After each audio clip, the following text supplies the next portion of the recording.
बिस्मिल्लाहिर्रहमानिर्रहीम। आज का टॉपिक बहुत ही अहम है और इसकी एक अगली तफसीली वीडियो मैं बनाऊंगा, लेकिन आज सिर्फ एक आयत के ऊपर मैं डिस्कस करूंगा।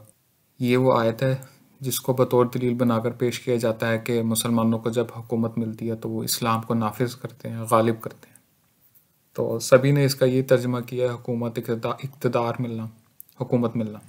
गुलाम अहमद परवेज़ ने भी इसका ये तर्जमा किया, उसने बल्कि एक कदम और आगे बढ़कर इसको ज़्यादा बढ़ा चढ़ा कर ही कर दिया है।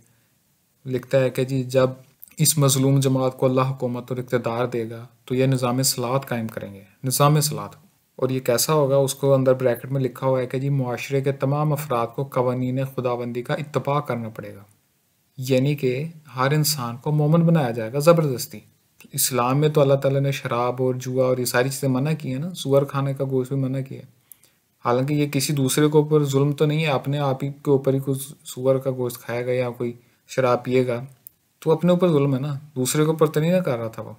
तो अब लाजमी उसको पाबंद बनाया जाएगा वो करे, और किस तरह पाबंद बनाया जाएगा ये भी नहीं पता, क्योंकि ये नशा हर कुदरती चीज़ों में निकल आता है, भांग के पत्तों में निकल आता है। इसको किस तरह रोकेंगे? भांग के पत्ते रोक देंगे फिर आप उगने से तो ये चीज़ें नॉनसेंस है सारी। ये जो तर्जमा कर रहे हैं ना, अक्ल से भी समझ से बाहर है कि कैसे होगा। अच्छा, अब हम इसको लुग़वी एतबार से भी देखेंगे कि लुगत के एतबार से भी गलत है, और फिर उसका सही तर्जमा भी हम देखेंगे। आयत के अरबी अल्फाज पर गौर करते हैं। जिस लफ्ज़ का यह तर्जमा हुकूमत या इक़्तिदार करते हैं वो है मक्कना, जिसके बुनियादी मानी है रहने का मुस्तकिल ठिकाना, इस्तेहकाम और मजबूती। मकान और मकीन लफ्ज़ भी इसी से ही निकले, मक्कना से। और इस आयत से जो पिछली है उस आयत में मुसलमानों को उनके घरों से निकालने की बात हुई है, और अगली बात में दोबारा मुस्तकिल ठिकाने की बात हो रही है कि जब उनको वो मिल जाएगा तो वह सलात कायम करेंगे। तो ये सीधी सीधी सी बात है। लुग़वी एतबार से भी इसका मतलब इक़्तिदार हुकूमत नहीं होता। ये बहुत ही को खींचतान के बना ले तो बना ले, लेकिन सादा सादा जो इसके अल्फाज का मैनी है वो ये नहीं है। ये मखसूस लफ्ज़ है रहने के लिए, मजबूती के लिए और इस्तेहकाम के लिए।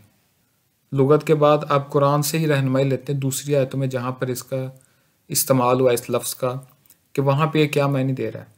क्या कहीं पर इससे इक़्तिदार मैनी फिट हो सकता है कहीं पर किसी दूसरी आयत में? ये यूसुफ अलैहिस्सलाम के सूरत के अंदर ये 2 दफ़ा आया। एक दफ़ा ये तब आयत में आया है जब यूसुफ अलैहिस्सलाम को मिस्र में अजीज़ के घर रहने के लिए जगह मिल गई थी, तब आया एक आयत में। फिर उसी के बाद दोबारा ये लफ्ज़ दोबारा रिपीट हुआ है उसी सूरत में, जब उनको उनके जो बादशाह था मिस्र का उसने यूसुफ अलैहिस्सलाम को वजारत दे दी थी कि एक ज़मीन के जो ख़जाने यानी कि अनाज और ये फसलें वगैरह ज़राअत का शोबा दे दिया था, यानी यूँ कह लें। तो तब ये लफ्ज़ आया था। वहाँ पर ये हुकूमत का बेनिफिट हो ही नहीं सकता, क्योंकि उससे पिछली ही आयत में जहाँ पे उनको ये वजारत मिलने की बात हो रही है, उससे पिछली ही आयत में जो उस वक्त का बादशाह है उसके लिए मालिक का लफ्ज़ आ रहा है।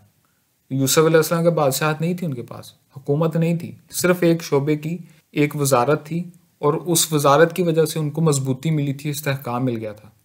वो इस्तेहकाम को अल्लाह ताला बयान कर रहा है कि यूसुफ अलैहिस्सलाम को मक्कना यानी कि उनको इस्तेहकाम मिला माशरे के अंदर।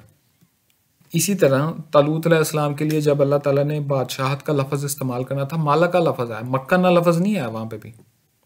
और ये वाली जो 7/10 आयत है ना, ये ख़ास काबिल गौर इसको देखें कि किस तरह अल्लाह ताला ने मक्कना को मुआश के साथ जोड़ा है। यानी कि पहले इंसान के पास मुस्तकिल ठिकाना मिलता है कहीं पे, वो फिर वो वहाँ पे उसका मुआश बनता है। तो ये दोनों चीज़ें लिंक्ड हैं। हुकूमत अल्लाह ताला मुआश बनाने के लिए मुसलमानों को नहीं देते कि वो अपना ज़रिया रोज़गार हुकूमत से करते हैं, ये नहीं बात बनती।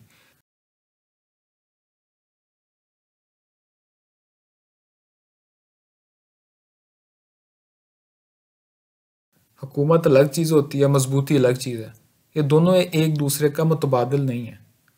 बहुत से हुक्मरान ऐसे होते हैं, हुकूमतें ऐसी होती हैं जो मजबूत नहीं होती, उनके अंदर बागी ग्रोह होते हैं जिनके पास ज़्यादा असला और ज़्यादा कंट्रोल होता है। ऐसे भी मिसालें मौजूद हैं। लिहाजा हुक्मरानी और मजबूती दो अलग चीज़ें हैं।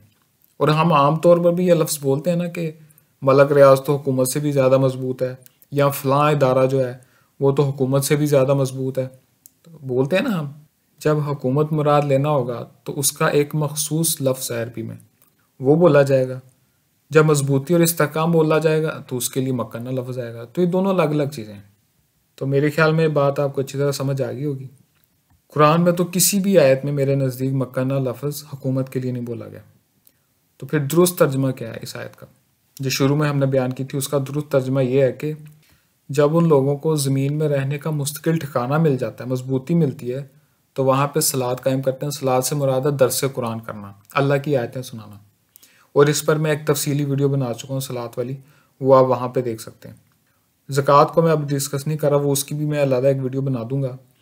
तो और आगे जो इसमें अमर बिल मारूफ और वनहु अनिल मुनकर की बात हो रही है ना, अच्छा अब उसमें भी देखें, इसका आम तर्जमा कह रहे हैं कि अच्छाई का हुक्म देंगे। वहां पे नहीं कह रहे कि अच्छाई ज़बरदस्ती करवाएंगे, लेकिन रोकने के लिए वो कह रहे हैं हम ज़बरदस्ती बुराई से रोकेंगे। वो कितनी तजाद बात है, जब आप अच्छाई ज़बरदस्ती नहीं करवा सकते, बुराई से ज़बरदस्ती रोक सकते हैं किसी को कोशिश कर सकते हैं, लेकिन मुमकिन इस तरह आमतौर पर मुमकिन होता नहीं है। और उसमें भी ये लिमिट है ना, आप एक चीज़ बुराई वो है जो दूसरे के साथ आप जुल्म करने लगे ना, आपके पास हुकूमत है, आपके पास इक़्तिदार है, आप उसको रोक भी लेंगे। लेकिन एक बंदा दूसरे के साथ ज्यादती करने ही नहीं लगा, वो अब खुद ही, जैसे मैंने शुरू में मिसाल दी थी ना, इस्लाम के अंदर शराब भी हराम, नशावर हराम है, जुआ हराम है, सुअर का गोश्त खाना हराम है। ये इस्लाम इन चीज़ों को हराम और मना करता है, ज़बरदस्ती मना नहीं करता, ज़ुबान से मना करता है, क्योंकि ये किसी दूसरे के साथ जुल्म नहीं है और इन तीनों चीज़ों की कुरान में कोई सजा भी नहीं है। इसी वजह से इसका हिसाब अल्लाह ताला लेगा। आप मुसलमान को नहीं इस चीज़ से रोक सकते, तो गैर मुस्लिम को किस तरह आप इन चीज़ों से ज़बरदस्ती रोकेंगे? ये तो फिर मुसलमान उसको बनाने वाली बात होगी ना ज़बरदस्ती, बल्कि मोमन बनाने वाली बात होगी। रियासत में तो सारे मज़हब के लोग हो सकते हैं, गैर मुस्लिम भी हो सकते हैं। तो जब तक वो किसी के साथ दूसरे के साथ जुल्म नहीं कर रहा, तो हम उस चीज़ को ज़बरदस्ती रोक भी नहीं सकते। जिस तरह हम अच्छाई से ज़बरदस्ती किसी से नहीं करवा सकते। अमर बिल मारूफ, ये सारी चीज़ें नसीहत के ज़रिए की जाती हैं। मुनकर का जो बुनियादी मतलब होता है ना, ये होता है मुतनाज़े और काबिल मज़म्मत। ये इसके दो उर्दू के परफेक्ट इसके मतलब के साथ मैच करते हैं लफ्ज़। जो काबिल मज़म्मत बातें होती हैं, जिसको हर कोई मज़म्मत करेगा कि ये गलत है, आप नसीहत के ज़रिए उसको कहेंगे कि ये गलत है। जैसे एक टीचर करता है, टीचर कहेगा आप नशे में ना पढ़ो। किसी भी मज़हब के स्टूडेंट को एक टीचर क्या कहेगा? नशा ना करो, नशा बुरी चीज़ है। कुरान जिस तरह रोकने की बात कर रहा है, वो नसीहत की बात कर रहा है, नसीहत के ज़रिए से, कुरान के ज़रिए से। इंशाल्लाह ये बात समझ आ गई होगी। मैं एक तफसीली वीडियो अब आगे बनाऊंगा, उसमें बहुत सारी आयतें हैं और जिससे वो इस्लाम को नाफिज करने और गालब करने वाली बातें निकाली जाती हैं। उसकी मैं पूरी डिटेल में एक वीडियो बनाने वाला हूँ, बड़ी तफसीली वीडियो होगी इंशाल्लाह। और उसको आप फ्रेश जहन के साथ, जब आपके पास टाइम होगा तब आपने देखना, ये नहीं कि आपने चलते फिरते कहीं भी वीडियो लगा कर सुन ली। वो उसके लिए वो बहुत अहम टॉपिक है कि इस्लाम को ज़बरदस्ती आप गालब कर सकते हैं, नाफिज कर सकते हैं कि नहीं कर सकते। फिर जंगें क्यों लड़ी? करना है तो फिर क्या नाफिज करना है? अदल नाफिज करना है ना। तो ये सारी आयतों से मैं आपको साबित करूंगा इंशाल्लाह ताला। अस्सलाम वालेकुम।